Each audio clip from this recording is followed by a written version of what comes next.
Il a été remarquable. On va aussi tenir les délais, cher maître du temps. J'appelle, donc le sujet est la décarbonation de l'industrie. Nous allons avoir 5 intervenants. Donc on va avoir à la fois du politique, du pratique, deux cas pratiques avec des entreprises, une ouverture internationale avec les États-Unis. Donc je pense que ça va être un panel très riche. Et je vous propose de commencer sans attendre avec Romain Bonenfant, qui est le chef du service de l'industrie au ministère de l'économie et des finances, qui va donc, puisque l'État, c'est lui qui fixe les objectifs pour la décarbonation de l'industrie, qui fixe le cadre réglementaire, et comme on est dans le contexte du plan de relance, je suis sûr qu'il aura des choses passionnantes à nous dire s'il est déjà là avec nous. Voilà. Merci. Bravo. Belle coordination. Parfait. Merci Luc. Bonjour à tous. Merci de m'avoir invité à cette table ronde. Je suis désolé de ne pas être avec vous à La Rochelle. Et c'est vrai que nous allons sur un sujet qui est très important, le décarbonation de l'industrie, et qui est vraiment au cœur de notre action aujourd'hui. Aujourd'hui, avec les moyens du plan de relance, on se concentre dans notre action sur ce thème. Donc, le plan de relance, peut-être pour rappeler que c'est d'abord 100 milliards d'euros, dont 35 milliards sont consacrés à l'industrie, 20 milliards d'euros d'impôts de baisse d'impôts de production et 15 milliards d'euros sur différentes industries. Donc, c'est d'abord un effort considérable en faveur de l'industrie. Et la décarbonation est un axe vraiment clé dans la déclinaison opérationnelle de ce plan de relance. Il s'articule autour de plusieurs priorités, et directement sur la décarbonation, je vais dire les 3 autres priorités qui concourent également à des objectifs de décarbonation, dans la mesure où, de notre point de vue, c'est vraiment central et vital pour l'industrie en France, de manière à être pérenne, d'atteindre ce objectif de décarbonation. On va d'abord en mettre sur la modernisation de l'industrie. Modernisation, ça veut dire investir dans des secteurs qui sont en transition, de manière à ce qu'ils puissent faire les investissements nécessaires, moderniser leur appareil productif, donc par exemple le secteur automobile, le secteur aéronautique, le secteur nucléaire. On a également mis en place différents dispositifs pour soutenir la modernisation et la transition vers l'industrie du futur de l'ensemble des entreprises, en particulier des petites entreprises. Ces dispositifs pour l'industrie du futur ont montré un succès absolument considérable, près de 10 000 demandes, qui correspondent à près de 4 milliards d'euros d'investissement industriel. On a en France un enjeu de rattrapage technologique sur l'industrie du futur, en particulier pour les petites entreprises. Si on se compare à nos homologues européens, on voit que sur la consommation numérique de l'industrie, on est toujours bien placé sur les grandes entreprises et sur les moyennes. Si on va vers les toutes petites entreprises, on est dépositionné par rapport à nos grands concurrents.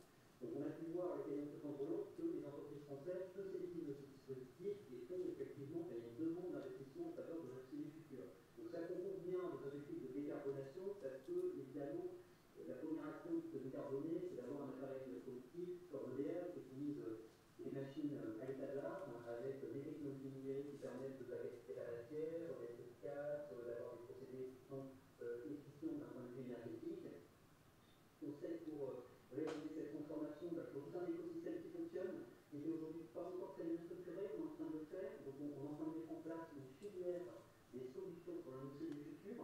On signera avec cette filière une feuille de route partagée entre l'État et les industriels lors du salon global industrie dans 2 semaines. Donc le comité de filière industrie du futur, c'est la réunion des offreurs de solutions d'industrie du futur qui permettent justement à une filière de choisir l'offre française pour se moderniser et notamment se décarboner. Donc c'est important parce que la décarbonation, plus généralement, les grandes transformations d'industrie, c'est aussi des opportunités côté offre, parce que ça veut dire des investissements industriels et donc des achats de machines et de solutions. Déjà présent, on a des projets qui sont actifs dans cette filière, avec notamment un portail qui s'appelle solutionindustrie-future.org, sur lequel vous pouvez trouver les vitrines de l'offre française et trouver un catalogue d'offres pour vous, industriels, qui souhaitez effectuer des investissements de modernisation et notamment en matière de décarbonation. Deuxième axe de relance, l'innovation, donc avec des budgets réservés sur un petit nombre de priorités très claires. L'hydrogène, ça vient d'être mentionné, une stratégie d'hydrogène dotée de 7 milliards d'euros sur 10 ans. On travaille dans ce cadre également au niveau européen avec un projet important d'importance, un projet commun d'importance européenne qui est en fait un cadre qui permet d'avoir plus de souplesse en matière d'État, qui nous permet d'engager des investissements très importants sur différentes priorités. Les priorités françaises pour ce projet commun européen, c'est la mise en place d'électrolyseurs de grande capacité, la multiplicité lourde et la décarbonation de l'industrie avec des projets tout à fait significatifs.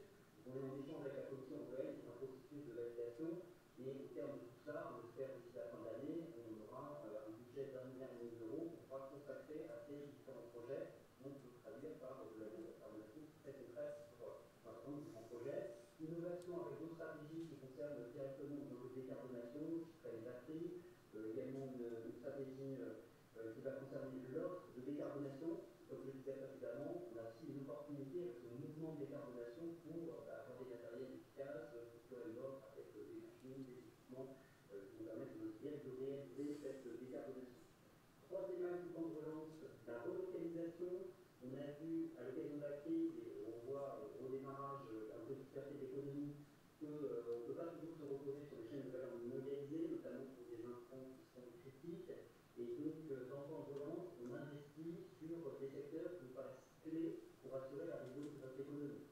L'électronique, 5G, chimie matériaux, les industries agroalimentaires, la santé. Donc là aussi, on a une très forte mobilisation industrielle, on est conscient de la fragilité de leur chaîne de production, et on investit sur des projets qui là aussi concourent à manière très générale à des objectifs de décarbonation. Je ferai un exemple, on va investir par exemple dans des projets qui vont permettre de recycler des terres rares, qui sont utiles dans un certain nombre pour des équipements énergétiques, pour la mobilité, etc. Et donc par le recyclage, là aussi on retrouve totalement l'objectif de décarbonation. Et enfin, dernier axe, c'est la filière de décarbonation, où là, on a 1,2 milliard d'euros consacrés directement à des projets industriels pour décarboner différentes filières, avec deux niveaux de projets. Les petits projets, ceux qui sont moins de 3 millions d'euros, avec un guichet, c'est-à-dire une liste de matériel sur laquelle on peut bénéficier de remboursement, un guichet qui est géré par l'agence des services de paiement, qui est ouvert, qui est passé. Vous demande des appels à projets pour les projets plus importants de plus de 3 millions d'euros. Alors, qu'est-ce qu'on soutient concrètement à travers ces dispositifs? Des projets d'efficacité énergétique, de décarbonation des procédés, de la production de chaleur décarbonée, notamment en termes de biomasse, de la chaleur issue de combustibles solides de récupération. Là aussi, on constate un fort mouvement de ces dispositifs. On a aujourd'hui une centaine de lauréats. Ça représente quasiment 1 milliard d'euros d'investissement et un peu moins de 500 millions d'euros d'aide. Et tout ça pour des résultats très concrets, puisque avec ces projets déjà engagés, on va éviter 1,3 million de tonnes de dioxyde de carbone chaque année. Des exemples très concrets de ce qu'on soutient, on a notamment une coopérative agricole, par exemple, qui va remplacer des sources de chaleur carbonée par de la biomasse, de la production de ciment dans une cimenterie et qui va substituer des argiles à carbone, et puis on va citer également l'exemple d'une papeterie qui va, par des investissements sur sa chaîne de production, améliorer significativement l'efficacité énergétique de son procédé. Donc on voit que ce sont des transformations assez majeures dans notre industrie pour faire concrètement cette décarbonation, et je crois que c'est vraiment la logique dans laquelle on est aujourd'hui en termes de politique industrielle, c'est-à-dire passer d'objectifs, de trajectoires qui sont bien connus, à la mise en œuvre très concrète avec des dispositifs qui sont produits de plan de relance. C'est pour ça qu'on travaille également avec les filières industrielles à des feuilles de route décarbonation par filière. On a déjà publié quelques-unes d'entre elles, la chimie, le ciment, l'acier, l'aluminium. Donc c'est quoi ces feuilles de route? C'est concrètement en échange entre la filière et les autorités publiques, voir comment on réalise les objectifs de la stratégie nationale bas carbone, c'est-à-dire identifier les technologies, identifier les gisements, les soutiens qui sont possibles, et voir comment on atteint concrètement ces résultats. On travaille aussi de manière spécifique avec les plus gros sites industriels qui sont les plus concernés par ces enjeux de décarbonation. Donc avec là aussi cette optique est très concrète de voir comment on passe d'une trajectoire à des projets concrets qui vont réaliser ces objectifs. Ce dont on se rend compte quand on regarde ces feuilles de route décarbonation, c'est qu'on a tout un potentiel de projets qu'on est capable d'aider aujourd'hui avec le plan de relance sur l'efficacité énergétique, la décarbonation de la chaleur, etc. Et puis on a quand même des vraies ruptures technologiques qu'il faut passer si on veut atteindre ces objectifs de décarbonation qui sont ambitieux. Et donc ça nécessite de la R&D, des projets très innovants sur lesquels on passe en moyenne, on a besoin de toute la publique. Le projet, c'est de soutenir là-dessus en cas de plan de relance ou bien des stratégies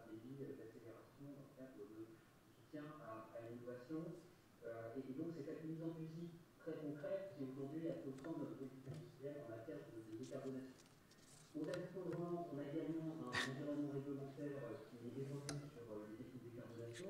Est-ce que vous pouvez conclure, s'il vous plaît? Je pense que voilà. Merci.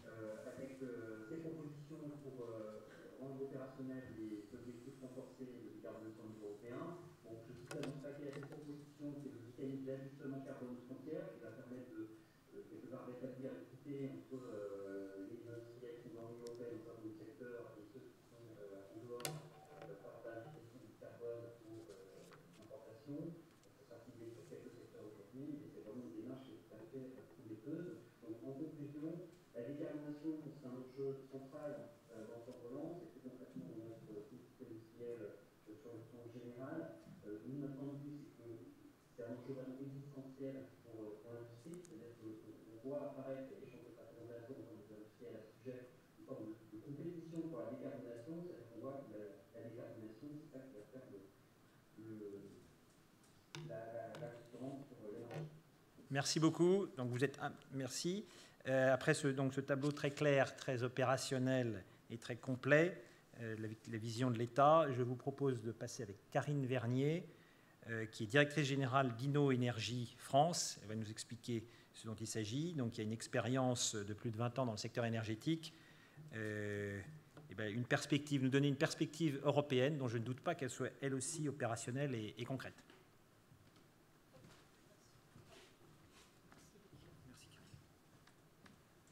Alors, pour avancer, c'est le vert, c'est ça? Oui. Hop. Parfait.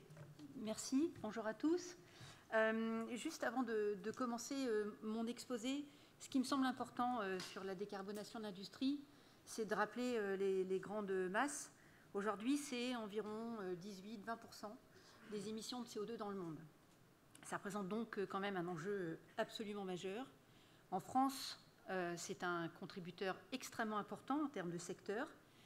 Toutefois, on constate que depuis quelques années, les émissions de CO2 issues de l'industrie sont en décroissance. Alors certains pourraient considérer que on est sur la bonne voie et que finalement, il n'y a pas lieu de faire grand-chose, ce en quoi je vais plutôt contester. Mais toutefois, sachez que la démarche vertueuse est engagée dans le domaine de l'industrie. Et ça, il ne faut pas l'oublier, ça me semble absolument important. Alors pourquoi il faut accélérer? Pourquoi il faut faire plus? Pour plein de raisons qui mériteraient probablement un exposé de 2 heures. Je vais dire 10 minutes. 8 à 15 ans d'arrêt. Je vais donc vous évoquer un enjeu planétaire. On a tous vécu cet été les manifestations du réchauffement climatique. J'espère qu'on a tous parcouru, à défaut de l'avoir lu, le rapport du GIEC qui démontre scientifiquement le lien entre les émissions de CO2 et le réchauffement climatique. Nous avons, ça vient d'être évoqué par Romain, des enjeux de souveraineté et d'indépendance au sein de nos pays. Nous avons des enjeux d'économie, nous avons des enjeux d'emploi. Bref, pour toutes ces raisons-là, il est extrêmement important d'aller beaucoup plus vite et beaucoup plus fort dans la décarbonation de l'industrie. Et je pense que les industriels font face aujourd'hui à un double challenge qui est à la fois de rester compétitifs et d'atteindre des objectifs, je vais dire zéro carbone, voire de décroître leurs émissions. Et moi, mon exposé aujourd'hui, j'espère que je vais vous convaincre, c'est vraiment de montrer que ces deux objectifs sont conciliables et qu'il ne faut plus les opposer. Alors, hop là, j'ai été trop fort. Voilà, donc en quelques mots, et je vais être très rapide parce que j'ai un temps compté, Inno Énergie, c'est quoi? C'est une société européenne qui est implantée dans plusieurs pays en Europe et qui, depuis 10 ans, soutient des solutions technologiques disruptives, donc vraiment très technologiques, qui soutient également des nouveaux modèles d'affaires et qui soutient la formation à la fois des jeunes et des salariés. Pourquoi? Parce que nous estimons que ce triptyque, ça permet de nous assurer que la transition énergétique, c'est nos ressources humaines, ce sont nos territoires et ce sont nos entreprises. Et ça, c'est absolument fondamental. Il faut qu'on arrive à comprendre que la transition écologique ou énergétique pour nos entreprises, c'est chez nous et avec nos salariés que ça doit se passer. Je l'ai dit, notre terrain de jeu, c'est l'Europe. Nous venons d'ouvrir un bureau aux États-Unis, mais nous agissons aujourd'hui encore principalement en Europe. Quelles que soient les chaînes de valeur, quels que soient les secteurs, nous travaillons sur l'énergie, que l'énergie soit produite ou qu'elle soit utilisée. Et notre ADN, je dirais, se résume en 2 mots, l'impact et l'action. Alors aujourd'hui, je vais faire un discours, ce n'est pas très crédible quand je dis ça, impact et action, mais je vais essayer d'illustrer de manière concrète pour que vous puissiez voir que tout ce qui dirige l'activité d'Innoénergie, c'est le concret, et ça n'est pas uniquement, en tout cas aujourd'hui, le discours. Alors j'ai pris 3 exemples, parce qu'il faut faire des choix et il faut aller vite, et je vais commencer par la valorisation de la chaleur fatale. On connaît tous l'adage qui consiste à dire l'énergie la moins chère et la moins carbonée, c'est celle qui n'est pas consommée. Je vais compléter l'adage en disant oui, et c'est celle qui n'est pas perdue, parce que celle qui est perdue, elle est non seulement payée, mais en plus elle a émis des émissions carbone. Aujourd'hui, la consommation d'énergie qui est dédiée à la production de chaleur, c'est 300 TWh en France, et l'ADEME évalue que la chaleur perdue dépasse 50 TWh en France. Alors bien sûr, les industriels intensifs ont tous mis en place des solutions pour valoriser la chaleur perdue. Mais en revanche, il existe tout un gisement d'industriels intermédiaires qui ne disposent pas de solutions ou qui ne disposaient pas de solutions et pour lesquels l'enjeu de la valorisation de la chaleur est absolument majeur. Alors c'est ce que nous, on a essayé d'adresser comme problématique en investissant dans Ecotech Ceram, qui propose une solution qu'il a proposée à la société Tegulis, qui est une société qui est implantée dans la région, qui fabrique des tuiles et des briques, et elle a proposé un système qui s'appelle l'EcoStock, qui capte et qui stocke la chaleur fatale issue du four de cuisson. Sachez quand même que plus de 50% de la chaleur consommée dans ce four était de la chaleur perdue, qui n'était pas valorisée. Je parlais d'un double enjeu qui s'adresse aux industriels, qui est de concilier l'économie et l'écologie. Sur ce cas particulier-là, nous avons atteint cet enjeu, puisque Tegulis fait des économies chaque année et réduit ses émissions de carbone.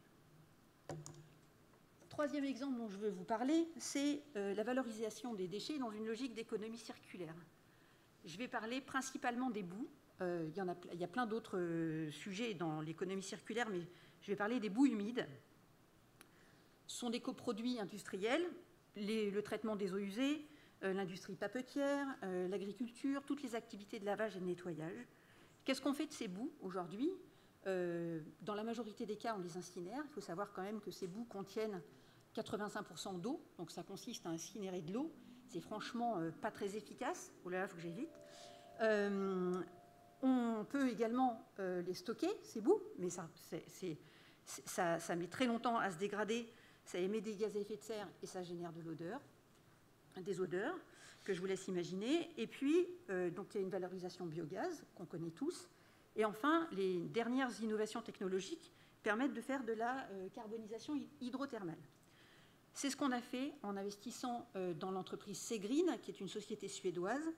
Et Segreen a développé un procédé de carbonisation hydrothermale qui permet de valoriser les boues, de les transformer en un biocombustible qu'on appelle également biocharbon ou biochar. Et ça permet, appliqué à cette entreprise Stora Enso, qui est une entreprise finno-suédoise, qui est une des plus grandes entreprises forestières en Europe, de valoriser ces boues, qui jusqu'à présent étaient un déchet, qui coûtait de l'argent à l'entreprise, puisqu'il fallait développer des solutions pour éliminer ce déchet. Eh bien, ce déchet s'est transformé en ressource qui aujourd'hui génère de la valeur, à la fois économique, à la fois environnementale, mais également citoyenne, puisque l'électricité qui est fabriquée à partir de ce biocarburant permet d'alimenter un réseau de chaleur qui crée une adhésion des citoyens autour de l'entreprise. Dernier sujet super rapidement, parce qu'on ne peut pas parler de décarbonation de l'industrie sans parler d'hydrogène en ce moment. Donc nous sommes actifs sur l'hydrogène. Romain Bonenfant a parlé des feuilles de route européennes, françaises et de tout le potentiel financier associé. Eh bien, sachez que nous, chez InnoEnergy, et là c'est l'illustration, non pas de la deep tech, mais des nouveaux modèles d'affaires, on intervient sur le secteur de l'acier. Alors on intervient sur, je vais dire, tous les secteurs à forte intensité carbone, mais principalement, l'exemple que je vous présente là rapidement, c'est sur le secteur de l'acier. L'idée, c'est l'idée d'H2 Green Steel. Alors allez voir sur Internet, hein, il y a plein de choses sur H2 Green Steel. C'est de dire, on va produire de l'acier décarboné. Le raisonnement, c'est je vais produire d'abord de l'hydrogène décarboné, mais je ne vais surtout pas m'arrêter à la question de ça va coûter combien en euros par kilo d'hydrogène. Je vais aller jusqu'à la production d'acier. Mais je ne vais pas m'arrêter au surcoût généré sur la production d'acier. Je vais aller au produit final qui utilise l'acier vert. Et quand on tire le raisonnement comme ça, on arrive à un résultat sur le véhicule qui est produit avec l'acier vert à quelques centaines d'euros de surcoût par véhicule. On a développé ce modèle chez InnoEnergy et on est allé voir les grands constructeurs européens. Et là, Scania et Daimler ont tout de suite adhéré au projet en disant « mais moi, quelques centaines d'euros sur mon véhicule, fabriqué avec de l'acier vert, ça rentre au cœur de ma stratégie et je suis capable d'assumer ce surcoût, soit à travers un impact marketing, soit à travers une augmentation du prix de vente de quelques centaines d'euros sur le véhicule. » Donc aujourd'hui, H2 Green Steel, c'est un projet d'une envergure extrêmement importante, hein, 5 millions de tonnes d'acier produit par an, plus de 1500 emplois directs et une première phase de financement de 2,5 milliards d'euros. Je tiens à préciser, parce que c'est important, même si je dépasse mon temps, pardonnez-moi, que le modèle vole sans aucune subvention publique. Aucune. Le modèle, il vole parce qu'on a réussi à fédérer sur toute la chaîne de valeur, de l'amont au client final, un ensemble de conjonctions d'intérêts qui font qu'on trouve des acheteurs, on trouve des solutions et on arrive à les financer. Les projets sont bankable. Alors certains diront « ouais, mais tout ça c'est en Suède, c'est pas possible ». On étudie la même chose en France, sachez-le. Alors c'est en cours d'instruction, donc rien n'est décidé à ce stade. Et je profite de l'audience pour passer un appel. Si vous avez des projets que vous souhaitez qu'on instruise pour essayer de faire des nouveaux modèles d'affaires intégrant la chaîne de valeur complète, nous sommes prêts à les regarder pour faire avancer la transition écologique. Je vais m'arrêter là, j'avais un autre slide de conclusion, mais ce n'est pas grave parce que j'ai dépassé mon temps. Merci beaucoup, Karine. C'est absolument passionnant et essentiel. Et là, on va continuer de relever un défi en traversant l'Atlantique avec Jill Evanko. Donc, I switch to English, if you allow me, who's CEO of Chart Industries and a leader in many equipments she will tell us about. Jill, just one message. Are you there, Jill? No. Not. So I'm speaking to myself. That's great. It's too early for Jill, I must say. Yes, it's 4 or 5. So she's not there. Donc, we will immediately switch to Jean de Vauclair, qui est directeur général du groupe SEM, spécialiste de génie électrique et climatique, et qui va nous transporter là dans un autre univers territorial, national, mais toujours dans la décarbonation de l'industrie. Jean. Merci Luc, et merci Myriam pour l'invitation à ce qui est pour moi une première, l'université d'été au 5T, dans laquelle je prends beaucoup d'intérêt et de plaisir depuis 2 jours. Alors, s'agissant de la décarbonation de l'industrie, je voudrais, en ce qui me concerne, insister sur l'importance de l'alignement de 3 grands facteurs qui sont la disponibilité de technologies à échelle industrielle, la possibilité de les mettre en œuvre avec un business model rentable ou au moins soutenable, et puis sur le contexte d'une pression réglementaire et citoyenne pour aider à la manœuvre. Et je voudrais, pour illustrer ce point de vue, utiliser les 2 industries dans lesquelles j'ai évolué ces 30 dernières années, qui sont l'industrie du traitement et des technologies de l'eau et le génie électrique et climatique. Alors, pour commencer par le traitement d'eau et en centrant mon propos sur les eaux usées, je vais rebondir sur ce que disait Robert Bell hier et compléter son exemple danois avec ce qui se passe en France. Bon, pour simplifier, une station d'épuration, c'est une usine qui reçoit un effluent d'eau usée municipale ou industrielle, qui extrait la pollution qu'on appelle les boues et qui rejette l'eau épurée dans le milieu naturel. Alors, quand on regarde l'empreinte carbone d'une telle usine, on découvre que c'est à 80% sur son cycle de vie l'énergie qu'elle consomme. Alors, la première idée, pour la réduire, c'est de faire de l'efficacité énergétique, c'est de mettre en place des systèmes de contrôle commande, de régulation avancée de l'air process, etc. Bref, on peut gagner à peu près 30%. Alors, pour arriver à la step à énergie neutre ou à énergie positive que Robert appelait hier de ses voeux, on a besoin d'une énergie renouvelable et on en a une disponible sur une station, c'est les chaînes carbonées qui sont dans les boues et on sait parfaitement les transformer en biogaz via une réaction dans un réacteur biologique anaérobie qu'on appelle un digesteur, que vous voyez sur la photo en bas. Alors, ce type de système, de cette technologie, elle existe depuis des dizaines d'années et elle était un peu passée de mode à la fin des années 90, fondamentalement, faute de moyens simples de valoriser directement le biogaz. Alors, les choses ont beaucoup changé ces dernières années. Dans le cadre de deux facteurs.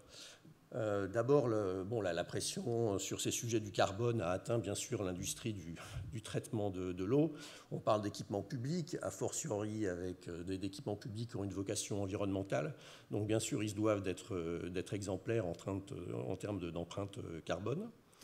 Mais surtout, on a une évolution technique et réglementaire qui a permis d'autoriser la réinjection du biogaz directement dans le réseau. Auparavant, le biogaz, en gros, la meilleure solution, c'était d'utiliser une cogénération, de produire de l'électricité, ce qui était réservé aux très grosses stations, avait un payback autour de 15 ans à peu près. Et les stations moyennes, bien souvent, se contentaient de brûler le gaz, ce qui n'est quand même pas une très bonne idée environnementale.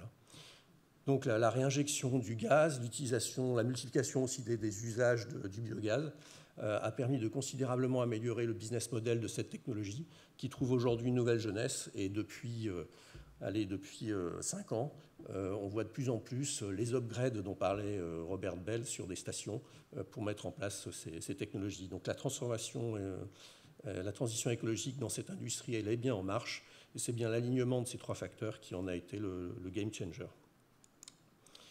Pour venir sur le génie électrique et climatique où j'évolue aujourd'hui en tant que patron de CEME, on est essentiellement présent dans le secteur du bâtiment industriel et tertiaire dont on connaît l'importance dans l'équation de la neutralité carbone. Cette transition, elle est en cours, elle fait appel à différents types d'acteurs. Pour simplifier, l'innovation technologique est plutôt dans la main des fournisseurs de systèmes et d'équipements qui inventent les pompes à chaleur à haut rendement et les ampoules LED à basse consommation d'aujourd'hui et de demain. Les choix stratégiques du bâtiment donc des choix de conception préliminaires sont dans les mains des maîtres d'ouvrage et de leur bureau d'études maître d'œuvre. Et nous, en tant qu'installateur de génie électrique et climatique, donc notre rôle, c'est de concevoir, d'optimiser la conception et la mise en œuvre pour un maximum d'efficacité. Alors, en réfléchissant à notre stratégie de développement dans ce positionnement d'installateur, on a cherché quels étaient les segments de marché susceptibles d'être tirés par la transition énergétique, dans lesquels on avait des savoir-faire, et sur lesquels mes trois facteurs étaient de technologie, de business model et de pression réglementaire étaient alignés et donc susceptibles de constituer pour nous des opportunités de développement accessibles. Alors on en a retenu trois prioritaires qui correspondent à des demandes de nos clients. Donc la gestion technique du bâtiment, on a de plus en plus de demandes de nos clients industriels et tertiaires. La technologie est là, elle ne cesse de s'améliorer avec des équipements de plus en plus interopérables, des plateformes interconnectables. En conception, l'enjeu, c'est de définir les bons scénarios d'usage pour en tirer le meilleur parti. Bon, la réglementation va rendre ces systèmes quasiment incontournables pour obliger les maîtres d'ouvrage à mesurer, piloter leur gestion aussi bien de l'énergie que du confort thermique. Donc le décret tertiaire pour les surfaces existantes de plus de 1000 m² avec des objectifs très importants de réduction à des dates définies dans 2030, 2040 et 2050. Et pour la construction neuve, l'ARE 2020, avec des seuils à respecter, des seuils en valeur absolue à respecter en juillet 2022. Bon, pour les business models, en ce qui concerne le business model, bon, il faut avoir des clients sensibilisés à des problématiques CAPEX-OPEX, parce qu'effectivement, il faut investir en termes de CAPEX pour récupérer des économies en termes d'OPEX. Les payback qui sont demandés sont autour de 3 ans. Donc, au cas par cas, on l'étudie et on arrive à concrétiser la vente de tels systèmes. Le deuxième secteur qu'on a choisi, c'est tout ce qui est photovoltaïque en toiture de bâtiments industriels et tertiaires et en ombrières de parking, par exemple chez nos clients dans la grande distribution, hein, les supermarchés. Donc il y a là aussi une demande de croissante. Bon, les technologies sont là, ne cessent de s'améliorer en termes de rendement, en termes de progrès dans la conception de l'ensemble de l'installation. Bon, les technologies de stockage stationnaire se développent également. Les mêmes leviers réglementaires sont en place. Et en termes de business model, bon, la question, c'est à chaque fois, en fonction du contexte, de trouver le bon mix entre l'autoconsommation et la revente. Je mets un point d'interrogation sur le stockage parce qu'à aujourd'hui, on n'a pas une demande chez nos clients sur ce type de sujet, même si techniquement on saurait parfaitement le faire. Hein, de gérer du multi-énergie sur un site, on le fait pour des clients industriels, et on saurait parfaitement le faire avec de l'énergie renouvelable. Le troisième secteur, c'est donc tout ce qui est infrastructure de recharge électrique, où il y a vraiment une demande aujourd'hui qu'on ressent chez nos clients industriels et tertiaires. Là aussi, bien sûr, les technologies sont en place. Tout ce qui est pression réglementaire est lié au développement de la mobilité électrique ainsi que les business models. Donc nos clients nous demandent, donc, dans le cadre de leur projet, d'installer sur le parking de leur bâtiment des bornes de recharge. Donc ça demande des savoir-faire qu'on maîtrise. Alors parmi nos clients, il y en a certains qui sont au cœur de la transition numérique et qui, du fait de la visibilité de leur industrie, sont de plus en plus sous une pression forte pour réduire leur empreinte environnementale. C'est notamment le cas des plateformes logistiques, les Amazon & Co. Sont, pour sortir leurs projets, sous une énorme pression pour être exemplaires en termes environnementaux et a fortiori dans le domaine de l'énergie. Donc ils sont demandeurs un peu de toutes les technologies dont je viens de parler. Ils sont soumis aux réglementations dont j'ai parlé. À titre d'illustration, on vient de terminer l'installation électrique du plus grand site Amazon en France à côté de Metz, sur lesquels on nous a très simplement demandé d'installer 50 bornes de recharge de véhicules électriques sur le parking pour les collaborateurs. L'autre domaine industriel parmi nos clients, qui est un de nos gros axes de développement, lui aussi dans la transition numérique, c'est tout ce qui est data center. Bon, c'est un fait dont on entend de plus en plus parler, que la consommation d'énergie de toute cette industrie est autour de 5% de l'énergie mondiale, je crois. Donc ces clients, pour eux, l'efficacité énergétique est un point absolument majeur de compétitivité, en plus d'être un problème d'exemplarité. C'est mesuré sur un site de data center par un ratio qu'on appelle le PUE, le Power Usage Effectiveness, donc qui mesure le ratio entre la consommation totale d'électricité du site et la consommation nécessaire aux ordinateurs, enfin aux serveurs, qui elle est celle qu'on recherche. Donc un mauvais data center pourrait monter à un ratio de 2. Les plus performants peuvent être autour de 1,15. En tout cas, nous, on l'a fait. Le Water Usage Effectiveness est également un ratio qui est suivi sur ces sites. Donc pour arriver à de tels ratios, il faut des technologies qui sont disponibles. Comme le free cooling pour faire de la climatisation sans faire de froid. On retombe évidemment sur les sujets de régulation, de GTC. Et il faut savoir faire ça sur des grands sites comme sur des data centers de proximité.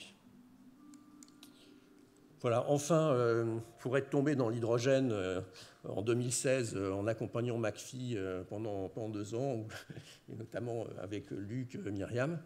Je ne peux pas terminer sans dire mon plaisir et mon intérêt à voir toute l'importance que prend le sujet hydrogène ces derniers mois.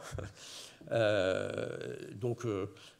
on n'est pas un spécialiste, donc CEME n'est pas un spécialiste de l'hydrogène encore. Par contre, dans une usine d'électrolyse, dans une station de recharge, il y a des problématiques d'installation électrique, il y a des problématiques de fluides, frigorigènes, d'eau, d'hydrogène, il y a des problématiques de supervision d'utilité, toutes choses sur lesquelles on est capable d'intervenir et sur lesquelles on commence à travailler avec l'écosystème de l'hydrogène pour les déployer. En tout cas, nous, on croit beaucoup à ce secteur.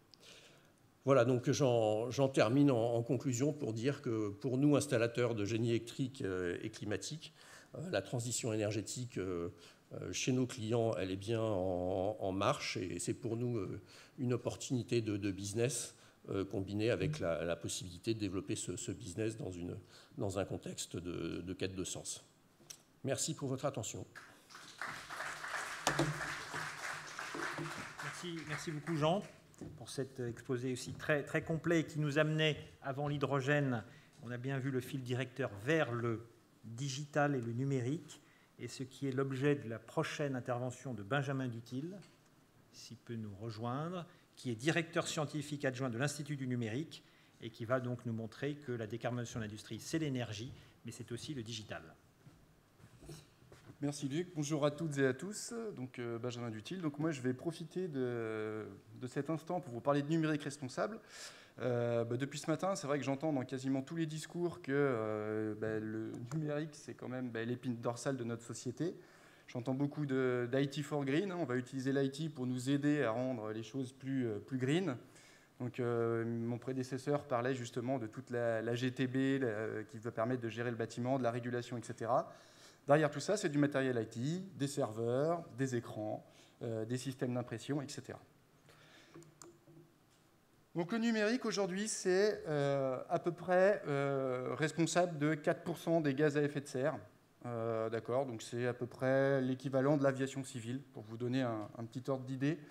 Et c'est également 8% de la production d'électricité mondiale, donc, ce qui a été évoqué juste avant, aux alentours de 5%, donc on est aujourd'hui à 8%. Donc ça mérite de s'y intéresser. En quelques chiffres, voilà ce qui s'est passé en 1 minute sur Internet. Donc je vous passe, je ne vais pas tous les mentionner, mais vous connaissez tous les réseaux sociaux, les plateformes de streaming type YouTube, Netflix, etc. En tout cas, aujourd'hui, ce qu'on peut voir, c'est que depuis à peu près 5 ans, la croissance elle est exponentielle sur la quantité de données qui transitent et donc de l'énergie consommée qu'il y a derrière pour faire tourner justement tous ces écosystèmes, que ce soit des écosystèmes industriels, mais également vos écosystèmes personnels. Quelques chiffres, je continue encore sur ce qu'est le numérique aujourd'hui, et puis je vais prendre un petit peu de hauteur, et puis je vais aller voir un petit peu plus dans quelques années.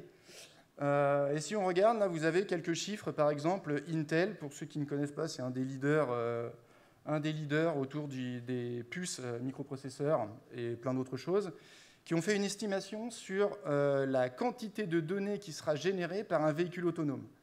Donc le véhicule autonome, c'est, selon leurs estimations, à peu près 4 Tera de données à gérer.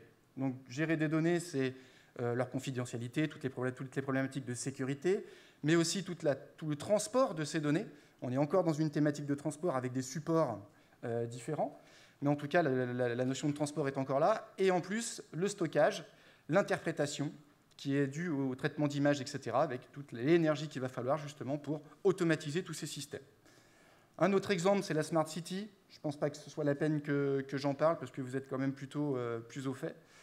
Et puis, je vous donne un autre exemple, c'est sur toute l'intelligence artificielle. Aujourd'hui, on parle beaucoup d'IA, de deep learning, etc. Donc tout ça, c'est très consommateur en énergie. Donc le fait d'utiliser l'IT pour pouvoir faire du green, ça a aussi d'autres conséquences. Donc il est toujours nécessaire d'être capable de quantifier le gain sur l'environnement avec les impacts que ça va avoir. Je vous donne juste un petit exemple. Vous avez tous ce genre de choses dans votre poche, donc votre smartphone. Donc votre smartphone, voilà à peu près de quoi il est fabriqué. Donc vous avez un ensemble de minerais, donc ce qu'on appelle des terres rares, des métaux précieux, que vous connaissez pour la plupart. Et puis, je vous ai mis le tableau, la classification périodique des éléments. Ça vous rappelle peut-être des souvenirs, peut-être des bons ou des mauvais, ça je ne sais pas. Mais en tout cas, il est un peu déformé, donc pour le rendre un petit peu plus rigolo. Mais surtout, ce qui est important là-dessus, ce sont les couleurs. Et on peut voir que la pénurie qu'il y a sur les minerais va devenir problématique. En fait, nos années de réserve sont de plus en plus compromises. Hein. Donc il va falloir mettre les choses au clair là-dessus pour qu'on puisse justement avoir une démarche de développement durable et pousser au maximum notre existence. Alors, je ne vais pas vous décrire très longuement cette slide-là. C'est le rapport Meadows que peut-être certains d'entre vous ont lu. C'est une étude qui avait été mandatée au MIT. Donc c'est un ensemble de chercheurs qui ont fait cette étude en 1972. Et le but du jeu, c'était de faire un modèle donc mathématique. Rassurez-vous, ce n'est qu'un modèle mathématique qui était capable de faire les prévisions de comment va évoluer en fait notre planète et puis surtout ses habitants, donc nous. Et puis, on se rend compte qu'il y avait plusieurs critères, hein, notamment la pollution, le taux de natalité, le nombre de morts, etc., etc.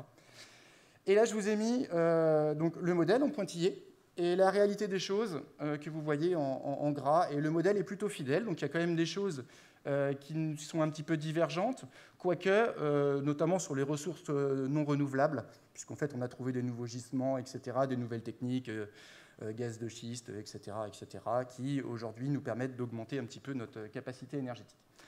En tout cas, tous les articles qu'on peut lire aujourd'hui scientifiquement, ils s'accordent sur la date de 2050 comme la date butoir, ou du moins la date charnière, avec l'écroulement de la biodiversité, les terres rares, les maladies, etc., etc. Donc je vous invite à le lire. Vous avez un petit résumé sur Wikipédia qui est assez bien fait, si vous ne voulez pas regarder tout le rapport, mais en tout cas c'est assez intéressant et ça peut aussi faire réfléchir. Donc je répète, ce n'est qu'un modèle mathématique. Donc bien sûr, le numérique, ça a des impacts environnementaux. Je vous en ai déjà parlé un petit peu tout à l'heure avec les 4%. Il y a également les problèmes des déchets électroniques, parce que le fait de fabriquer du matériel IT, ça a des conséquences, hein, les minerais et l'extraction, je vais y revenir juste après. Mais également la fin de vie. On a souvent tendance à négliger la fin de vie de notre smartphone, de notre parc informatique dans notre société, etc. Ça a de lourdes conséquences, notamment la pollution des sols, les nappes phréatiques, de la mer, et puis tous les impacts que je vais vous montrer tout à l'heure sur les impacts sociétaux. Donc voilà cette slide, juste pour vous montrer un petit peu, au cours du cycle de vie d'un matériel IT, donc il y a 4 phases, notamment l'extraction, donc extraction du minerai, des terres rares. Tout ça, ça a des conséquences. Généralement, ce sont des enfants, ce sont des mines qui ne sont absolument pas réglementées.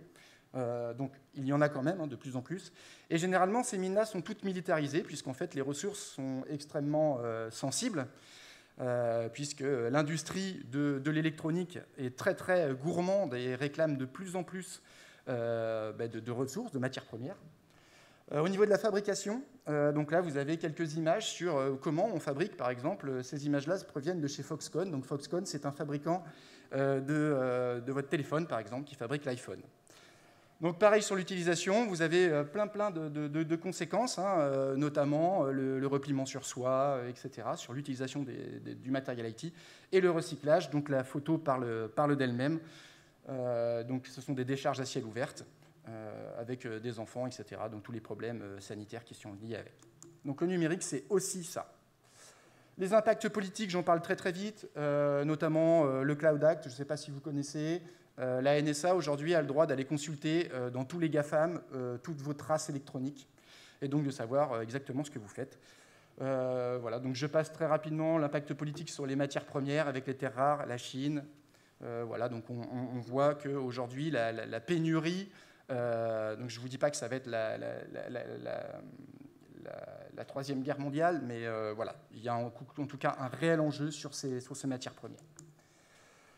Si je fais l'analyse de cycle de vie d'un matériel IT, par exemple sur un PC, voilà un petit peu les chiffres qu'on va avoir. Et en fait, le principal problème, c'est la fabrication, c'est-à-dire l'extraction du minerai. Donc, moins on renouvelle son parc informatique, plus on va être green. Donc ça, c'est généralement les fausses bonnes idées où les personnes se focalisent sur l'utilisation, alors que l'utilisation est 10 à 15% du problème réel. Le vrai problème est surtout sur la fabrication et la gestion de la fin de vie de tous ces matériels. Donc le numérique responsable dans tout ça, vous connaissez les 17 ODD du développement durable, et ça repose sur 3 P qui sont People, Planet, Prosperity, et le but du jeu, il n'y a pas de solution miracle, c'est de trouver le meilleur compromis. Et je vais m'arrêter là parce que j'ai plus de temps, mais sinon vous pouvez aller regarder sur l'Institut du numérique responsable, qui est un groupement de 70-74 très très grandes entreprises que vous connaissez certainement, où en fait on est un signe du temps, on crée des outils, on partage, et le but du jeu c'est qu'on s'engage tous dans une démarche green. Voilà, je vous remercie.